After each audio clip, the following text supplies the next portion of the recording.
that would beyond the world. Chapter 9. Walter happeneth on the first of those three creatures.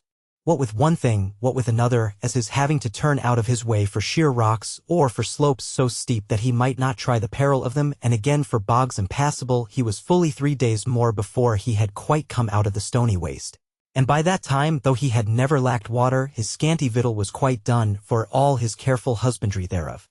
But this troubled him little, whereas he looked to find wild fruits here and there, and to shoot some small deer, as hare or coney, and make a shift to cook the same, since he had with him flint and fire steel. Moreover, the further he went, the surer he was that he should soon come across a dwelling, so smooth and fair as everything looked before him. And he had scant fear, save that he might happen on men who should enthrall him. But when he was come down past the first green slopes, he was so worn that he said to himself that rest was better than meat, so little as he had slept for the last 3 days, so he laid him down under an ash tree by a stream side, nor asked what was o'clock, but had his fill of sleep, and even when he awoke in the fresh morning was little fain of rising, but lay betwixt sleeping and waking for some 3 hours more. Then he arose and went further down the next green bent, yet somewhat slowly because of his hunger weakness. And the scent of that fair land came up to him like the odor of one great nosegay. So he came to where the land was level, and there were many trees, as oak and ash and sweet chestnut and wych elm and hornbeam and quicken-tree, not growing in a close wood or tangled thicket, but set as though in order on the flowery greensward, even as it might be in a great king's park. So came he to a big bird-cherry, whereof many boughs hung low down laden with fruit. His belly rejoiced at the sight, and he caught hold of a bough and fell to plucking and eating. But whiles he was amidst of this, he heard suddenly, close anigh him, a strange noise of roaring and braying, not very great, but exceeding fierce and terrible, and not like to the voice of any beast that he knew.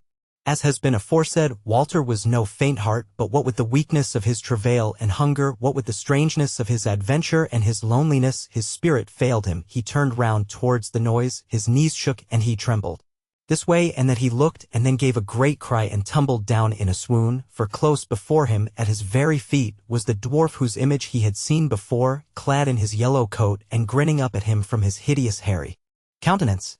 How long he lay there as one dead, he knew not, but when he woke again there was the dwarf sitting on his hams close by him.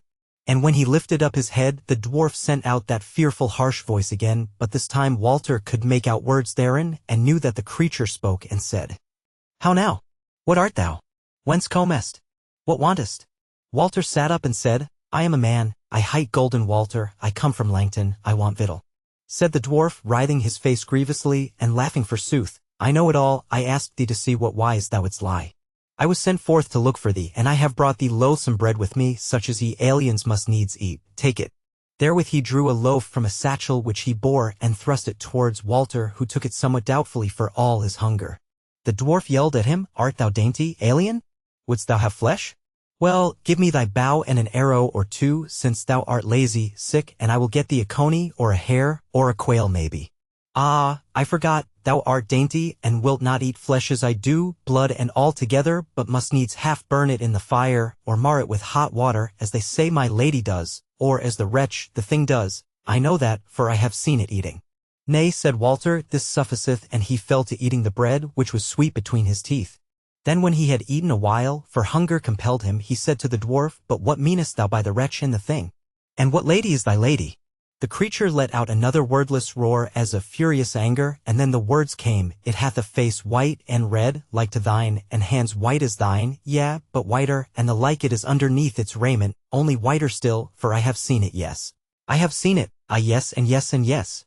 And therewith his words ran into gibber and yelling, and he rolled about and smote at the grass, but in a while he grew quiet again and sat still, and then fell to laughing horribly again, and then said, "But thou, fool, wilt think it fair if thou fallest into its hands, and wilt repent it thereafter, as I did.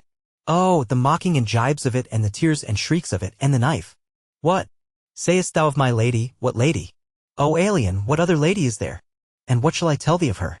It is like that she made me as she made the bear men. But she made not the wretch, the thing, and she hateth it sorely, as I do. And some day to come." Thereat he brake off and fell to wordless yelling a long while, and thereafter spake all panting, "Now I have told thee overmuch, and oh, if my lady come to hear thereof. Now I will go. And therewith he took out 2 more loaves from his wallet and tossed them to Walter, and so turned and went his ways, whiles walking upright, as Walter had seen his image on the quay of Langton, whiles bounding and rolling like a ball thrown by a lad, whiles scuttling along on all fours like an evil beast, and ever and anon giving forth that harsh and evil cry. Walter sat a while after he was out of sight, so stricken with horror and loathing and a fear of he knew not what, that he might not move. Then he plucked up a heart and looked to his weapons and put the other loaves into his scrip. Then he arose and went his ways wondering, yea and dreading, what kind of creature he should next fall in with. For soothly it seemed to him that it would be worse than death if they were all such as this one, and that if it were so, he must needs slay and be slain.